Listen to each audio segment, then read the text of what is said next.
Hola, soy Pepe Pérez Rivera. Bienvenidos y bienvenidas a este espacio a Hombros de Gigantes.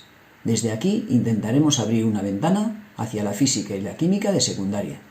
Si la propuesta te parece interesante, ánimo y vamos al lío.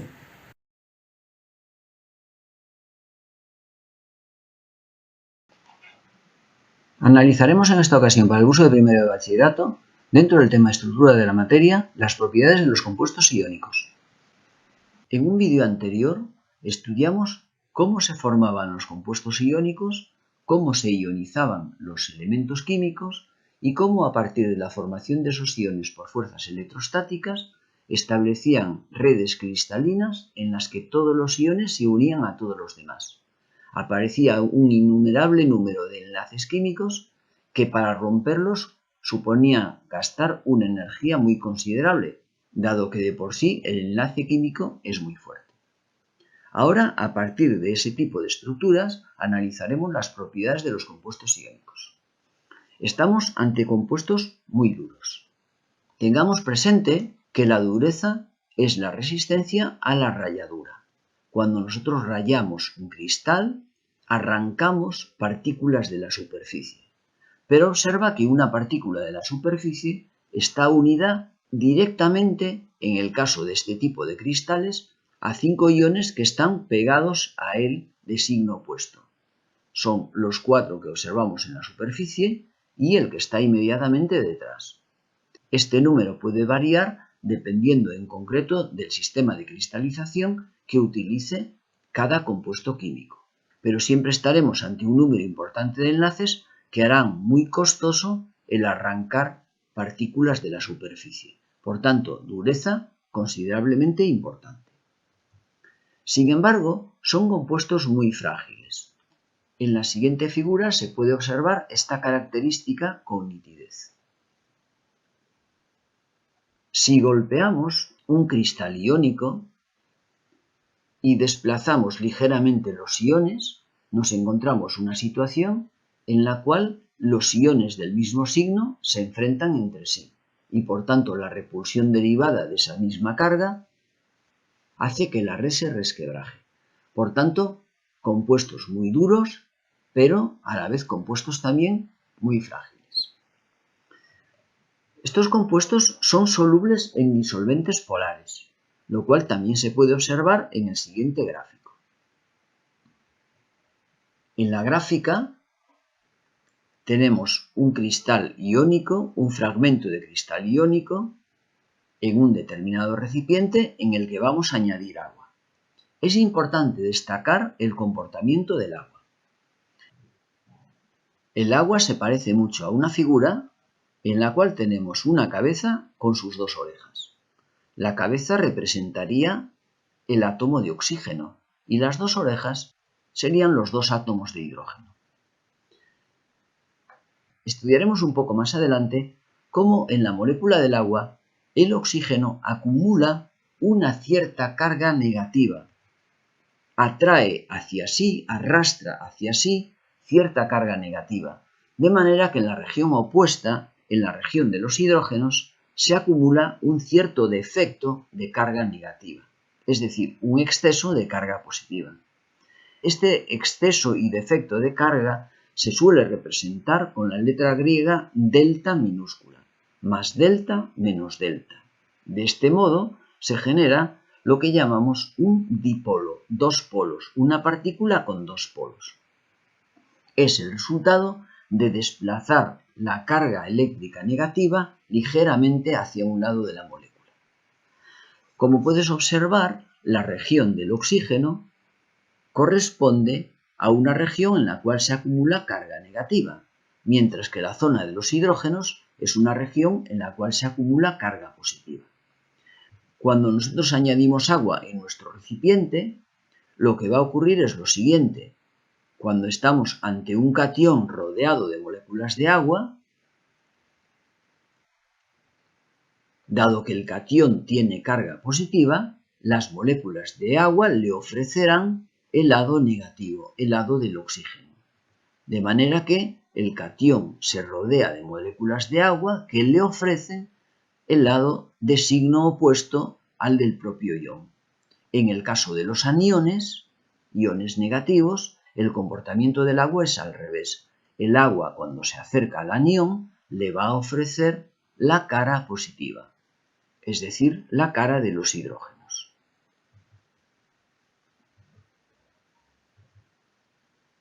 Cuando añadimos agua, observa cómo las moléculas de agua se van a acercar a los iones de la superficie del cristal, en el caso de los aniones de este modo, de manera que esta pequeña fuerza de atracción que se produce va a ir arañando poco a poco la red hasta que consigue arrancar el anión.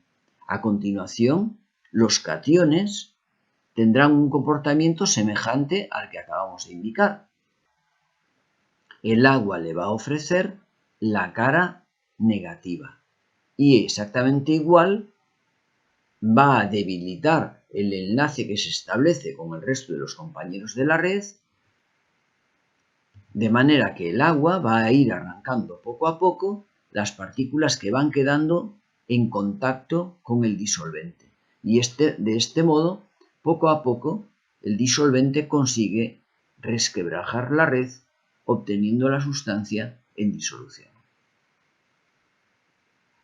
Por tanto, estamos hablando de compuestos que en general son muy solubles en disolventes con estas características, que son capaces de ir arañando la superficie de la red poco a poco para conseguir resquebrajarla definitivamente. Además, estos compuestos tienen temperaturas de fusión y ebullición muy altas. Son, por tanto, sólidos a temperatura ambiente. Es importante constatar que fundir una red es romperla mediante un efecto térmico. Y si hablamos de romper una red, necesitamos romper multitud de enlaces, con lo cual necesitamos comunicar muchísima energía. En cuanto a la conductividad de la corriente eléctrica, es importante destacar que la conducción de corriente es movimiento de cargas. Movimiento de cargas de cualquier tipo. A veces electrones, como en los hilos eléctricos habituales en nuestros hogares, pero también movimiento de cualquier tipo de carga.